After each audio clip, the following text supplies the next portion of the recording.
নমস্কার, মিতার আদরে রান্নাঘরে সকলকে জানাই স্বাগতম। আজ আমি বানিয়ে দেখাচ্ছি বিটের এক অসাধারণ মিষ্টি। প্রথমে আমি গ্রেটার দিয়ে বিটগুলো কুড়িয়ে নিয়েছি।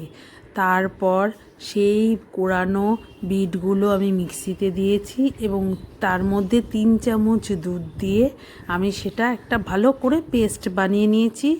কড়াই বসিয়ে তাতে আমি ঘি গরম করেছি এবং মিক্সিতে বিটের পেস্টটা যে তৈরি করেছিলাম সেটা দিয়ে দিয়েছি।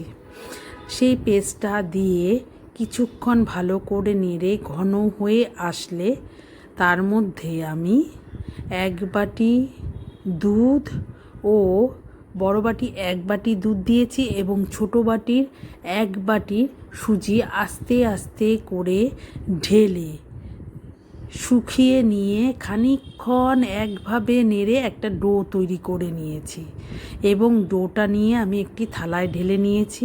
তার মধ্যে অল্প একটু লবণ দিয়ে ভালো করে মেখে কিছুক্ষণের জন্য রেখে দিয়েছি। তারপর আমি কড়াই বসিয়ে তাতে তেল ও ঘি দিয়েছি এবং তেল ও ঘি গরম হয়ে এলে লেচির মতো করে গ্রেটারের মধ্যে তেল দিয়ে গ্রেটারের ওপরে সেই লেচিটা রেখে হালকা হাতে নেড়ে নেড়ে ছোট ছোট মিষ্টির আকারে করে নিয়েছি। তারপর সেগুলো ভালো করে সিমুইয়ের মতো করে ভেজে নিয়ে আমি একটি পাত্রে তুলে নিয়েছি।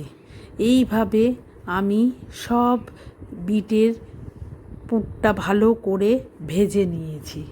ভেজে নেওয়ার পর আমি সামান্য ঘি দিয়ে কতগুলি কাজু ভেজে নিয়েছি। একটি বাটিতে 1 বাটি জল ও 1 বাটি চিনি দিয়ে এলাচ থেতো করে আমি একটা পাতলা ধরনের রস বানিয়ে নিয়েছি এবং রস তৈরি করে সামান্য ঠান্ডা করে সেই বিটের মিষ্টিগুলো আমি সেই রসের মধ্যে দিয়ে দিয়েছি এবং রসে সেগুলো চুবিয়ে নিয়ে আমি হাতা দিয়ে ভালো করে রস ছেঁকে ছেঁকে সেগুলো বাটিতে তুলে নিয়ে কাজু দিয়ে পরিবেশন করেছি। আপনাদের আমার ভিডিওটি ভালো লাগলে লাইক, শেয়ার ও কমেন্ট করবেন।